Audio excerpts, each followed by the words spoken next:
Chapter 1. Traversing the Dark Era. On the main thoroughfare of Ember City, individuals clad in distinctive attire occasionally mingled with the crowd. Fearless women draped in animal hides, slender figures cloaked in black robes, robust men adorned in heavy armor, and a diminutive old man carrying two sturdy skeletons. They emanated an aura of formidable power, prompting the ordinary passers-by to part ways, their gazes filled with yearning and admiration. On a small stone step beside the road stood two children, around the age of 10. The boy fixed his gaze on the passing throng, his expression contemplative. Guardians, seekers, rangers, harbingers of death. Have I truly traversed into the dark era? As Zhan observed the psychics dressed in styles reminiscent of his previous life, he reaffirmed the reality of his translocation. In the dark era, humans possessing mysterious powers were collectively known as psychics. In this tumultuous world, psychics represented humanity's most potent protective force. They eradicated monsters, repelled the encroaching fog, and sacrificed their lives to safeguard the last flickers of human hope. Thus, they held a revered status, occupying the highest echelons of society. Zhan, will we also become great psychics in the future? Beside Zhan stood a remarkably adorable little girl, her bright eyes sparkling as she imitated Zhan, gazing longingly at the psychics on the street. Zhan continued to observe the street, remaining unresponsive, seemingly disinterested in the little girl's presence. The girl, Casey, pouted in annoyance at her companion's indifference. Zhan, don't you want to become a psychic? Casey's voice rose slightly, prompting Zhan to scratch his ear, turning away and responding flatly. Yes, we all will. Satisfied with his reply, Casey transformed back into a cheerful demeanor, sidling up to Zhan and humming a tune. Out of the corner of his eye, Zhan silently watched Casey, his emotions tangled. The reason was simple. This girl would eventually kill himself. According to his past memories, he was the last male descendant of the fallen Duke Charles family, and Casey was his childhood sweetheart. However, approximately 6 years later, he would encounter a deceptively handsome and immensely talented human traitor, who, through cunning persuasion, would lead him to embrace the fog for power, resulting in the demise of numerous psychics, culminating in Casey leading her team to tragically slay himself. Lost in thought, Zhan temporarily set aside this matter. He began to ponder what preparations could be made prior to his spiritual awakening. In this world, individuals could undergo spiritual awakening as early as the age of 15. Once successful, they would acquire various extraordinary abilities and join the ranks of psychics. After a moment of contemplation, a smile crept onto Yant's lips as he recalled a minor divine opportunity within Ember City that he could seize at present. While Zhan was momentarily lost in reverie, a shadow loomed over him, followed by a pair of delicate white hands descending from above, pinching Yant's cherubic face. Zhan, you've grown quite bold, skipping lessons, have you? Do you still wish to awaken as a psychic? Do you still aspire to inherit our family's glory? A girl, around 16, clad in gleaming silver armor, exuded an air of authority, yet her expression was one of fierce annoyance. This girl was none other than Yant's elder sister, the current head of the Charles family, Isolde Charles. Presently, the Charles family's direct lineage consisted solely of the two siblings their parents and other relatives had heroically perished 7 years prior in a brutal conflict. Her gaze shifted to Casey, who was attempting to sneak away, and her grip tightened. Not only skipping lessons, but dragging Casey along too. Wah! Zhan attempted to explain himself, but only managed to whimper, helplessly pointing at his mouth. Isolde released her hold with a huff, waiting for her brother's explanation. Sister, I admit I skipped class, but Casey insisted on coming with me. I did not coax her. Zhan earnestly defended himself, striving to mitigate his offense. Right, Casey? A gust of wind swept by, but no response came. Casey had stealthily slipped away. After hearing her brother's justification, Isolde felt a mix of exasperation and amusement, lifting Zhan by the scruff of his collar. Very well, deliberately skipping class, are we? Suspended in midair, Zhan maintained a calm demeanor, exhibiting no fear, appearing resigned to his fate. Isolde grew more irate, raising her other hand high. However, as Zhan anticipated, it ultimately descended gently, causing him no pain. This was due to Zhan being the sole male heir of the Charles family, bearing the weight of sustaining the family line. Naturally, Isolde was exceedingly indulgent, at most offering a few reprimands, utterly reluctant to administer any harsh punishment. What if she accidentally harmed him? Zhan had long since seen through this dynamic, which allowed him to remain unperturbed. Remember, do not skip class again. After delivering a few light taps on Yant's backside as a token reprimand, Isolde set him down. Thus, the matter of skipping class was laid to rest. Isolde's indulgence prompted Zhan to inwardly muse. No wonder the original timeline's version of myself, a genius who awakened a year ahead of schedule, ended up lagging behind not only his peers, but even subsequent generations. This is the peril of overindulgence. That said, Zhan still relished Isolde's affection. On the street, several psychics paused to observe the familiar sight of Isolde educating her younger brother, sharing knowing smiles. They were no strangers to this scene, as it occasionally unfolded during this period. The following day dawned bright and clear, and Zhan once again stealthily skipped class, this time taking advantage of Casey's momentary distraction. Finally shaken off that little shadow, he boldly dashed towards the heart of Ember City. As for his safety while wandering alone, he harbored no concerns. Though the Charles family had fallen, the remnants still held significant weight. Zhan was certain that vigilant guardians were discreetly watching over him. Ah, it's young Master Zhan, skipping class again? Along the way, he encountered familiar psychics who greeted him heartily. Some older female psychics even expressed a desire to embrace the charming Zhan, showering him with affection. The Charles family enjoyed a lofty reputation among psychics, and they extended goodwill towards January. However, with pressing matters at hand, Zhan had no time to respond to each greeting, deftly evading their advances as he hurriedly navigated through the crowd. Eventually, he arrived at the town center, where a colossal white holy oak tree stood before him. The holy oak was immensely thick, requiring dozens of people to encircle it, its branches and leaves flourishing, with pale yellow foliage exuding a fragrant aroma of oak. Legend has it that this white holy oak tree existed long before the establishment of Ember City, boasting a history of at least 1,000 years. A tale has long been woven about this millennia-old oak. It is said to be the embodiment of a fallen demigod, containing a legacy that could lead to the demigod's essence. However, this demigod was not a creature from the myths of his previous life, but rather a rank within the psychic pathways. Each legendary being who reached the pinnacle of these pathways would be bestowed with the title of demigod. Chapter 2. The Mark of the Demigod. This is it. Yant's eyes glimmered with a hint of delight. The legends surrounding the holy oak were partially accurate. It indeed manifested the residual powers of a fallen demigod from the Path of the Wilds. However, the latter half of the tale was pure exaggeration. This white oak tree did not possess the legacy sufficient to connect one directly to a demigod. Nevertheless, it retained a trace of the demigod's primordial power. Despite being but a fragment, it was immensely precious. No demigod would willingly part with their primordial power, as it pertained to their essence, and life. Any loss would undoubtedly diminish their strength. As for how to extract this trace of demigod's primordial power, it was quite simple. One merely needed to perform the sacrificial dance associated with the demigod in front of the holy oak to resonate with it.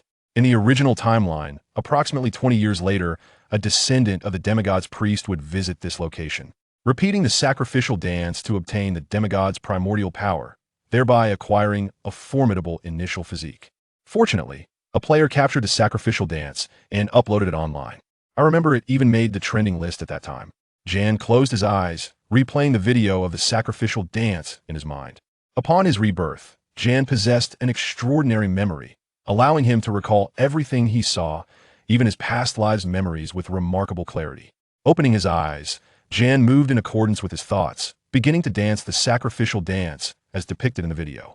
His movements were stiff, somewhat awkward, devoid of any aesthetic grace. This drew the attention of bystanders, who gathered to witness the spectacle. Many recognized Yant's identity, and some kind-hearted individuals departed to inform Isolde of his antics. Zhan paid no heed to the onlookers, focusing intently as he repeated the sacrificial dance. Gradually, his movements became more precise and fluid, until he flawlessly replicated the entire dance from memory. In that moment of perfect recreation, Yant's soul resonated with the holy oak. He watched in awe as a deep green light descended from the top of the white oak, gently landing on his forehead, only to vanish in an instant. This transpired in the blink of an eye, unnoticed by any onlookers. Zhan felt a surge of energy filling his body, invigorating him with boundless vitality. I did it. The joy of orchestrating success caused Zhan to leap into the air, his youthful form inevitably influencing his mindset. It was only at this moment that a pure and charming smile, befitting his age, graced Yant's face. As Zhan joyfully bounded into the air, fate seized him by the collar from behind. "Zhan, you've skipped class again." With a look of helplessness, Zhan realized he had anticipated that someone would discreetly inform his.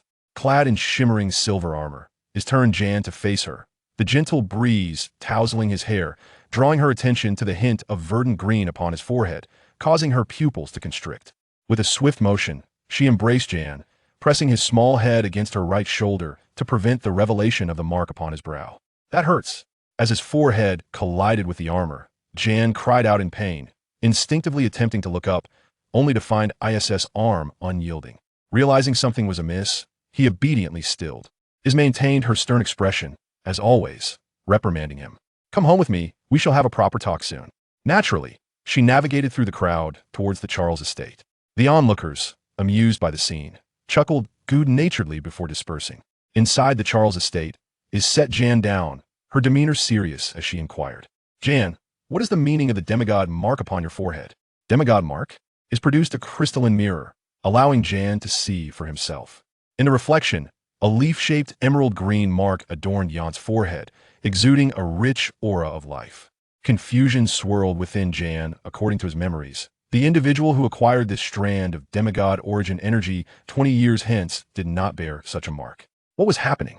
After a moment of contemplation, Zhan grasped the truth. His circumstance was due to the fact that he had arrived 20 years ahead of schedule. The residual source energy within the holy oak was considerably more potent than it would be 2 decades later, sufficient to form the demigod mark. In the original timeline, 2 decades later, the residual source energy would have dissipated further, leaving no extraordinary manifestations. The formation of a demigod mark was not a misfortune, but rather a significant boon. This indicated that on the day of Jan's spiritual awakening, he would undoubtedly embark upon the path of the wild, becoming a spiritual adept. Should Jan's spirituality align more closely with other pathways, he might even select an additional awakening of a legacy skill from the path of the wild. Sister, I don't know. Was a demigod mark? Zhan feigned ignorance, for according to the current curriculum, he had yet to encounter any knowledge related to demigods. Is perceived no deceit in Jan's words, as she had not disclosed this information to him. The demigod mark is a symbol bestowed by the demigod at the pinnacle of the hierarchy, granted to those favored. With this mark, you shall surely become a spiritual adept. At this is felt a surge of joy, her face breaking into a radiant smile. In the past, she had worried about Jan's awakening, unable to bear the thought of forcing him to train rigorously now. With the demigod mark, a great weight had been lifted from her heart. Yet, the sudden appearance of this demigod mark felt almost too serendipitous, instilling in his a sense of unreality. Recently, has anything peculiar transpired? Zhan pretended to ponder deeply, uncertainly replying. Today, a voice guided me to dance before the holy oak, and it seems the demigod mark manifested at that moment. There is no need for Zhan to conceal the process of acquiring the demigod mark from, is in a world where humanity struggled, countless fortunate souls existed. Moreover, the demigod mark could not be taken away, symbolizing that a demigod stood behind Zhan, a presence that even the most audacious would hesitate to offend, regardless of the demigod's demise. The holy oak, could the legends be true? Is mused thoughtfully, then retrieved a white circlet from her soul space, bending down to carefully place it upon Jan's head, obscuring the verdant demigod mark. She earnestly cautioned him. Zhan, from this day forth, you must not remove this circlet, nor mention the demigod mark to anyone. Do you remember the human traitors I spoke of recently? If they learn of this, they will stop at nothing to eliminate you. The human traitors were those who had succumbed to the dark mist, advocating that only by merging with the mist could humanity continue to exist. Thus, they sought every means to sabotage humanity's revival, hastening the mist consumption of the world. Among their primary targets were the gifted individuals within humanity. He spoke with a grave expression. I understand. Zhan nodded vigorously, affirming his resolve. Is patted Jan's small head. That's good to hear. Now hurry back to class. Zhan recognized that he had passed this trial set by his sister and joyfully dashed out. Unbeknownst to him, several shadowy guardians had taken positions around him.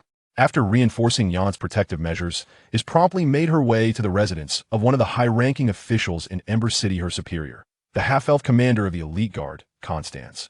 Chapter 3. The Conflict Before Awakening.